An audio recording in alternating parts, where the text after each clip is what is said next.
All right, good afternoon, everybody. Good afternoon.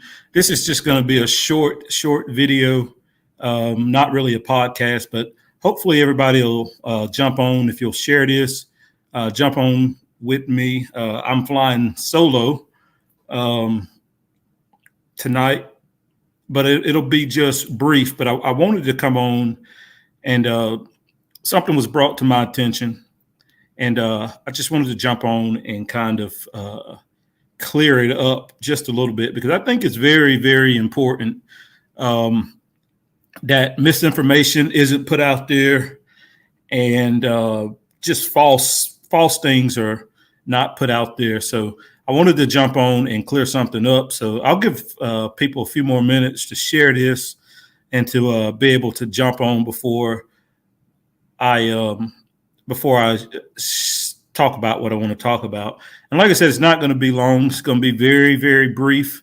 But something was brought to my attention, and as I said, I want to clear it up, and because transparency and false accusations and uh, other nonsense is just it's not needed.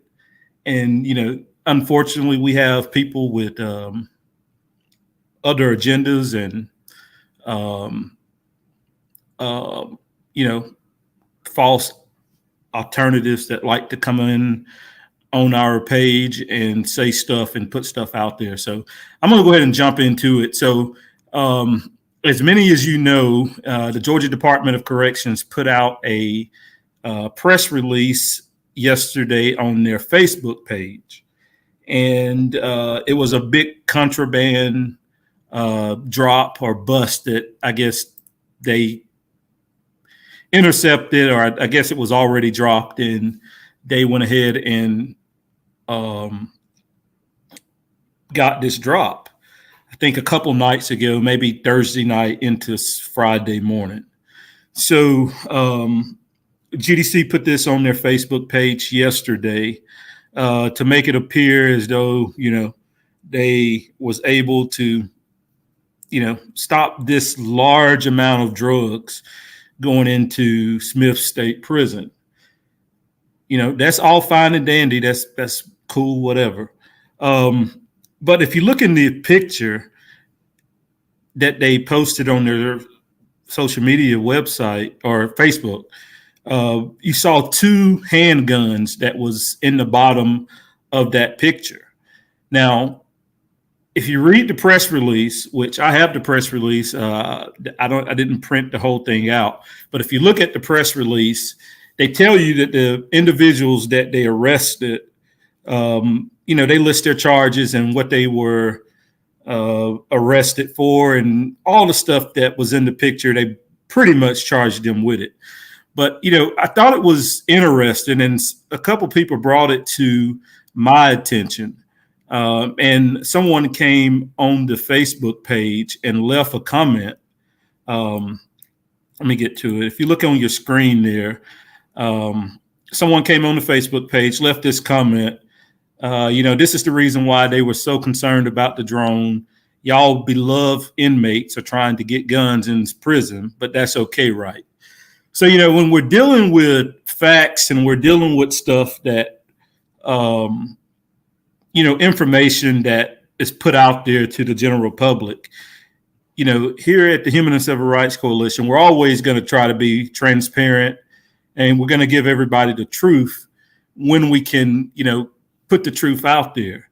But, this post right here was brought to my attention, or this comment right here was brought to my attention, and it was a complete nonsense.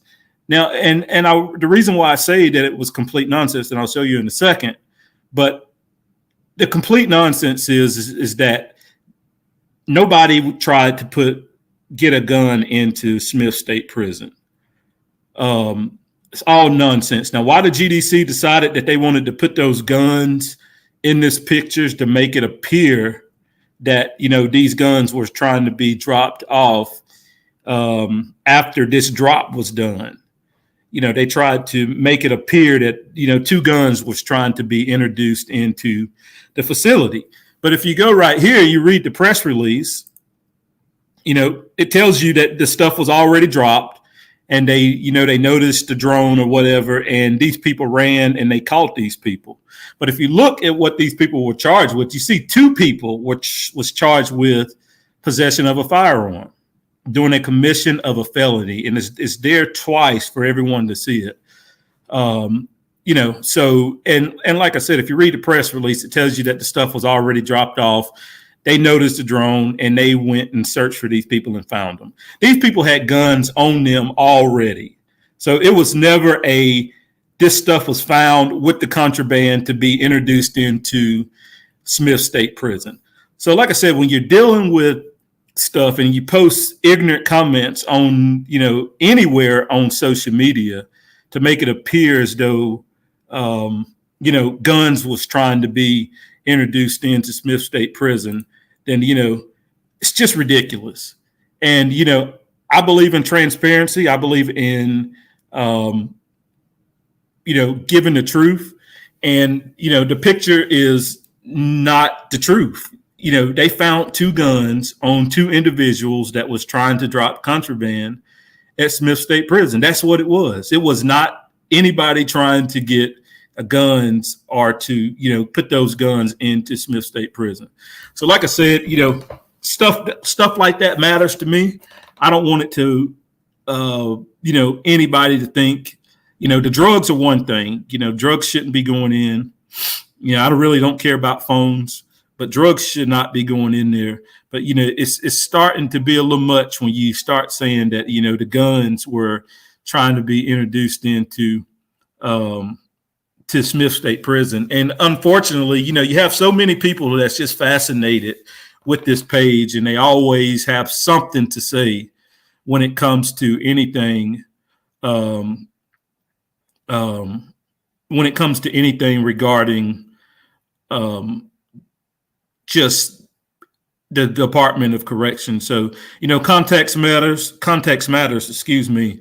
And they put those guns in those pictures to make it appear as though they were going into these facilities. And that's just not the case. Like I said, read the press release. Press release is clear on what happened, when it happened. Now, I don't know if it's all the way true because you're dealing with a shady bunch, but that's just not the case. So, I appreciate people, all your comments, but when you come on here, trying to be sarcastic and trying to make something out that is not, then, I'm going to come on here and I'm going to call you out. And that's just false. It's absolute false. Those guns were on people that tried to drop contraband. And that's why they were charged with the guns appropriately. If you look what on the screen here, you don't see the four people charged with guns. You see two of them that was charged with guns, and that's because they found the guns on them. So, like I said, transparency is everything over here. Honesty is everything over here. And unfortunately, you have ignorant people that just put stuff out there. Like I said, I'm not 100% not excusing the drugs and the other contraband that they drop. But, like I said, you have to be transparent. GDC is not transparent whatsoever. Their new name's the Shady Bunch. So, we have to clear that up. They should be clearing that up, but of course they're not going to clear it up. Appearance is everything to them. And they put those guns in that picture so it could appear that they found guns trying to be dropped in these facilities. And that's just not the truth. And that's not the case. So I wanted to clear that up. Unfortunately, some stuff you got to clear up because, as I said, and I'm going to continue to say it, transparency is the 100% right way. And that's what you're going to get over here. And so, feel like I needed to clear that up because that comment was going around on our page and I think over on the Shady Bunch's page. So, like I said, just wanted to jump on, clear that up. Not a big issue. But, when someone comes on and spreads rumors and lies, with something as significant as that, then it needs to be addressed. So, that's what I wanted to talk about. Appreciate everybody jumping on with us tonight or with me this afternoon. And hopefully that clears a lot of, if you saw that coming or if you read it somewhere, if you heard that, hopefully that clears up everything that you need to say. Read the press release, see what everybody was charged with. And then, that should clear everything out of your mind. But as I said, reading is key. You got to read and you got to put it together. And, 2 people were charged with guns in their possession. So, all right, that's it. I'm going to jump off. Like I said, I appreciate you jumping on with me real quick just to clear that up. And hope everybody has a good rest of your day. And we will see you guys for the next Georgia Prison Watch podcast. I appreciate it.